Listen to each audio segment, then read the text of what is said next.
ITI electrical venture channel में दोस्तों आपका स्वागत है। आज ये धमाका सीरीज का लास्ट पार्ट है, क्योंकि यहाँ पे आपके क्वेश्चन निम्मी के जो असाइनमेंट निम्मी बुक का जो क्वेश्चन था यहाँ पे आज समाप्त हो जाएगा। टोटल लगभग 15 क्वेश्चन है और आज क्वेश्चन है जो आपका सर्किट ब्रेकर से है। ठीक है, फोर्थ सेमेस्टर के सर्किट ब्रेकर का है। इससे पहले मैं ट्रांसमिशन और डिस्ट्रीब्यूशन पढ़ाया था, जो पार्ट 21 तक आए हैं। टोटल हमारे जो हैं सेमेस्टर फोर और थर्ड मिला के सेकेंड ईयर के लिए।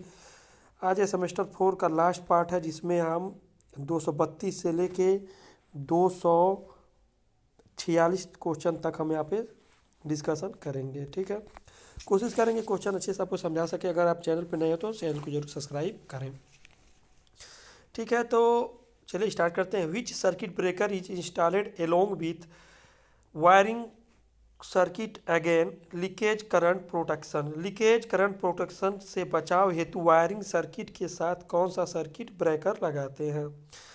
मतलब वायरिंग सर्किट में अगर लीकेज करंट होता है उसके लिए कौन सा सर्किट ब्रेकर लगाया जाता है। तो देखिए यहाँ पे सर्किट ब्रेकर दिया गया है। इसे बोलते हैं ऑयल सर्किट ब्रेकर, इसे बोलते हैं मिनिएचर सर्किट ब्रेकर, इसे बोलते हैं फुल नेम सबका मैं बता रहा हूँ,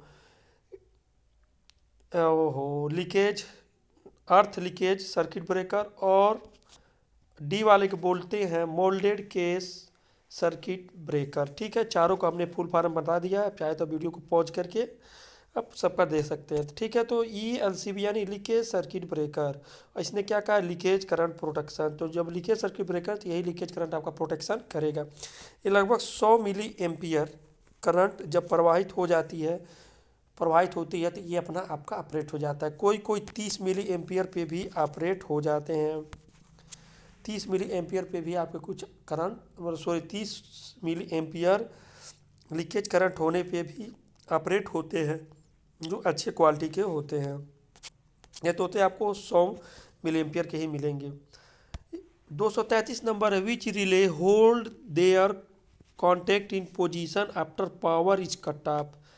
पावर कट ऑफ होने के बाद कौन सा रिले अपना संपर्क को स्थिति में बनाए रखता है, यानी संपर्क बनाए रखता है। तो देखिए बहुत इंपॉर्टेंट है, ये IMP कर लीजिएगा, ये कई एग्जामों में पूछा जा चुका है। Read relay, current relay, voltage relay. चौथा दिया लैंचिंग रिले। ऑप्शन नंबर डी आपका सही होगा। लैंचिंग रिले ही है जिसे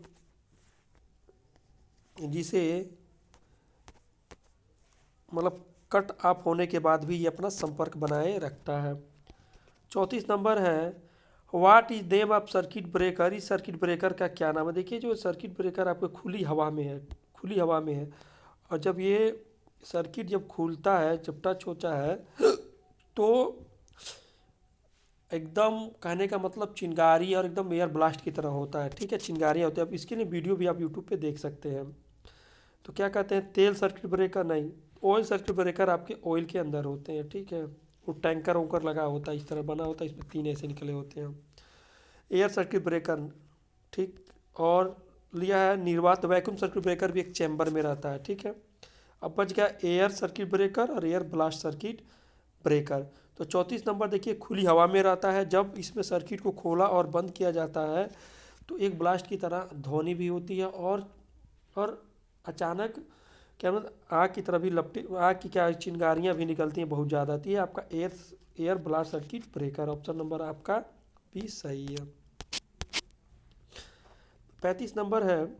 सर्किट ब्रेकर की टूटने की क्षमता मूल्यांकन किया जाता है, यानी how the rupturing capacity in the circuit breaker is rated. मानी सर्किट ब्रेकर का जो रेप्चरिंग कैपेसिटी होता है, टूटने का मूल्यांकन किस में किया जाता है, किलो वोल्ट में या किलोवाट में, मेगा वोल्ट में या kVAR में। तो मैं आपको बता दूं जो भी सर्किट ब्रेकर है उसको मेगा वोल्ट एम्पियर में मापा जाता है। ठीक है, किलो वोल्ट में कभी नहीं मापा जाता है। ठीक है, आपको पता है किलो वोल्ट में क्यों नहीं किया जाता है, वो ट्रांसफार्मर वाला केस है। तो मेगा वोल्ट एम्पियर में मापा जाता है। किलो में इसलिए नहीं मापा जाता है, KVA में इसलिए नहीं मापा जाता है, KV बस KVA दिया होता तो यही आपका सही होता, लेकिन ये नहीं होता, सॉरी, आपका मेगा वोल्ट में ही मापा जाता है। 236 नंबर है। What is the pickup voltage in over voltage रे इंडिकेटेड। यानी संकेतित ओवर वोल्ट रिले में पिक अप वोल्टेज क्या है, मतलब एक मान लीजिए आपका एक वोल्टेज रिले लगा हुआ है, ठीक है, तो इसे कितनी वोल्टेज चाहिए कि वो ऑपरेट करे, वर्किंग वोल्टेज ऑफ रिले या maximum voltage relay rating of relay, यानी रिले की अधिकतम वोल्टेज रेटिंग, या रिले की मिनिमम न्यूनतम वोल्टेज रेटिंग, या रिले शुरू करने के लिए न्यूनतम वोल्टेज। तो आपका ये हो जाएगा 36 का कि रिले शुरू करने के लिए न्यूनतम वोल्टेज, ठीक है। रेटिंग से मतलब नहीं, रेटिंग का मतलब समझ लीजिए ये उसकी टोटल कैपेसिटी का कह रहा है कम से मिनिमम, लेकिन रिले को स्टार्ट करने के लिए सबसे कम 3 से 5 वोल्ट की ज़रूरत होती है। 237 नंबर है, what is the function of Buchholz relay power transmission, यानी बिजली ट्रांसफार्मर में बुकोल्ज रिले का कार्य क्या है। देखिए आपको इसके लिए उसका फंक्शन आप बड़े ट्रांसफार्मरों में ही इसका प्रयोग होता है, छोटे ट्रांसफार्मर में नहीं होता। क्या करता है, ओवरलोड और शॉर्ट सर्किट से संरक्षित करता है, या overload and earth fault protection करता है, या open circuit and earth fault protection करता है, या open circuit over voltage protection करता है। तो 237 नंबर आपका हो जाएगा overload and short circuit protection. ये क्या करता है आपका, overload and short circuit protection आपका क्या करता है, बुकोल्ज रिले करता है, ठीक है। एलसीबी अर्थ फॉल्ट के लिए लगा होता है, आपको बता दें। ओपन सर्किट और पृथ्वी दोस्त, ओपन सर्किट दोस्त पे इससे कुछ नहीं करेगा ये। Open circuit overload voltage connection, ये भी गलत है, ठीक है। ओपन सर्किट में करने का मतलब बुकोल्ज रिले कोई इंस्ट्रक्शन नहीं मिलेगा। 38 नंबर है 200, which type of load in protected by G series MCB, यानी जी सीरीज। देखिए एमसीबी की कई क्वालिटियों में बांटा गया, G series, L series, R series, green knob, red knob, मतलब कई नाब की भी होती है, ठीक है। तो ओवन में इसका प्रयोग होगा, या गीजर में होगा, या एयर कंडीशनर, या सामान्य प्रकार व्यवस्था। तो मैं आपको बता दूं 238 नंबर का हो जाएगा एयर कंडीशनर। जी सीरीज का प्रयोग किया जाता है एयर कंडीशनर में, ठीक है। एयर कंडीशनर का मतलब आपका हो गया एसी की बात कर रहा है, ठीक है, जो आपके घर में एसी लगता है कूलिंग करने के लिए। विच type of relay is use in both AC and DC supply, यानी कौन सा रिले एसी और डीसी में सब प्रयोग किया जाता है। तो देखिए इसे आईएमपी करके नोट कर लीजिएगा, ये बहुत इंपॉर्टेंट क्वेश्चन है, ठीक है।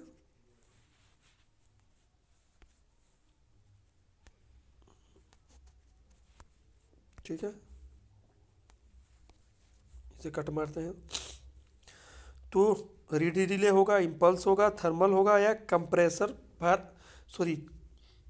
क्लैपर विथ आर्मेचर रिले होगा, ठीक है। तो इसके लिए देखिए आप थर्मल रिले पे सोचेंगे, थर्मल रिले होता है एसी या डीसी दोनों काम होता है, इसको मार देंगे, लेकिन यहाँ आप गलत हो जाएंगे। इसका होगा option number B, impulse relay का प्रयोग हम एसी या डीसी दोनों प्रकार में हम लोग कर सकते हैं, ठीक है। इंस्ट्रूमेंट जो मापने वाले होते हैं वो थर्मल वाले एसी और डीसी दोनों पे काम कर सकते हैं, ठीक है। इंस्ट्रूमेंट ये रिले है जो ऑपरेट होती है, यानी कंट्रोल करती है। अब क्या है 40 नंबर है, which circuit breaker is use as switch and protective device in the domestic wiring circuit, यानी घरेलू वायरिंग में सर्किट स्विच और सुरक्षात्मक उपकरण के रूप में किस सर्किट ब्रेकर का प्रयोग किया जाता है, ठीक है। रुकिए पहले क्वेश्चन के बारे में पढ़ते हैं, क्या कह रहा है, कौन सा प्रोटेक्ट घरेलू वायरिंग सर्किट में स्विच सुरक्षात्मक उपकरण के रूप में किस सर्किट ब्रेकर का प्रयोग किया जाता है। जब ये सुरक्षात्मक की बात करता है तब देखते क्या कह रहा है।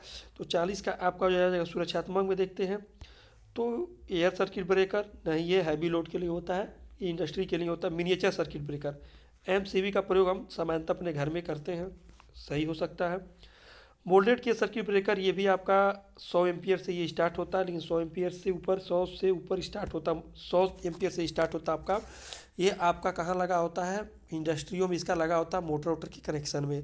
अर्थ लीकेज सर्किट ब्रेकर आपका सिर्फ अर्थ लीकेज से ही बचाएगा, और जो मिनिएचर सर्किट ब्रेकर है ये आपका ओवरलोड करंट और शॉर्ट सर्किट से बचाता है, इसलिए यहाँ पे ऑप्शन नंबर आपका बी हो जाएगा। डी आपका लीकेज के लिए ही बस प्रयोग होता है, लेकिन ये भी एक तरह का आपका प्रयोग होता है। 241 नंबर है, what is the purpose of trip coil use in circuit breaker, circuit ब्रेकरों में इस्तेमाल किए जाने वाली ट्रिप कॉइल का उद्देश्य क्या है।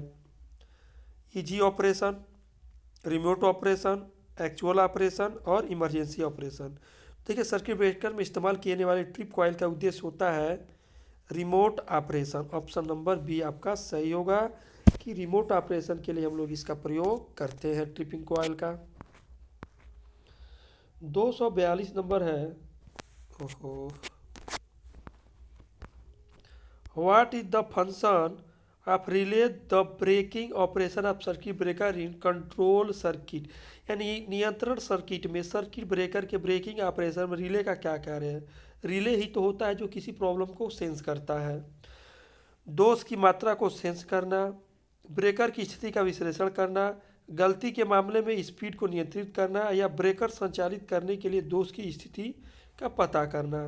तो 242 नंबर का क्या हो जाएगा आपका। देखिए, दोष की मात्रा क्वांटिटी नहीं हो, ये इतनी करता सेंस करता, ये दोष कहाँ हुआ है और कैसे हुआ इसको देख के रिले को आप ब्रेकर को ऑपरेट करता है। यानी ब्रेक संचालित करने के दोष की स्थिति की व्याख्या करना, यानी दोष कहाँ है, कैसा है, उसके अकॉर्डिंग ही आप जैसे ये क्या करता सेंस करेगा रिले, और ये सर्किट ब्रेकर को कमांड देगा। सर्किट ब्रेकर क्या करेगा, ब्रेकर जो क्या करेगा आपूर्ति को बाधित कर देगा।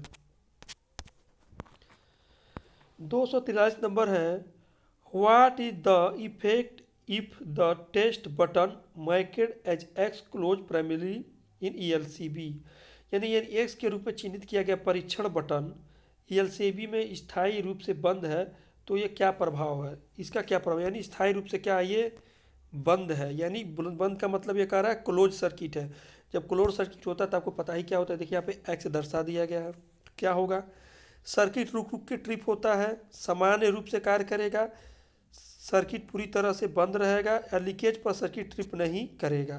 देखिए जी, अब ये क्लोज है तो आपका क्या सर्किट सामान्य रूप से क्या करेगा, कार्य करेगा। ठीक है, इसका हो जाएगा 43 का। सर्किट पूरी तरह से बंद है। क्या है, सर्किट पूरी तरफ से क्या है आपका कंप्लीटली आपका क्लोज है। क्योंकि यहाँ पे देखिए क्वेश्चन में भी आपके ये क्या लिखा है कि स्थायी रूप से बंद तो क्या प्रभाव होगा, तो सर्किट आपका क्या है, क्लोज सर्किट है, यानी क्लोज। 244 नंबर है। What is the effect in an air circuit breaker if trip instrumentally and loading. निवाई सर्किट ब्रेकर में क्या दोष है अगर लोडिंग पर सर्किट रुक रुक कर ट्रिप होता है। ठीक है, रिले गलत सेटिंग है, अत्यधिक गर्मी है, या अपर्याप्त वायु दाब है, या लाइन वोल्टेज बहुत अधिक है। तो क्या कर रहा है, रुक रुक कर ट्रिप कर रहा है, मतलब यानी ट्रिप किया फिर रुका, ट्रिप किया फिर रुका। तो इस तरह कंडीशन कब होता है, जब रिले की जब गलत सेटिंग होती है। जब रिले की मान लीजिए गलत सेटिंग की जाती है, मान लीजिए आपके उपकरण को 20 एम्पियर की करंट की ज़रूरत है, यानी 20 एम्पियर आपके लिए सफिशेंट है। अगर मान लीजिए आपको हमारा जो रिले है वो 20 एम्पियर पे सेट कर दिए तो क्या होगा, जैसे 20 एम्पियर जाएगा करंट तो जाने देगा, और जैसे 20 एम्पियर जाएगा जैसे ही गर्म होगा, जैसे ही रिले की पत्ती गर्म होगी और तुरंत हमारा रिले अपडेट होगा और सर्किट तोड़ देगी, फिर ठंडा होगा, फिर भेजेगा 20 एम्पियर। तो इसलिए क्या कर रिले की जब गलत सेटिंग होगी तो आपकी बार बार क्या है, रुक रुक के ट्रिप होती है।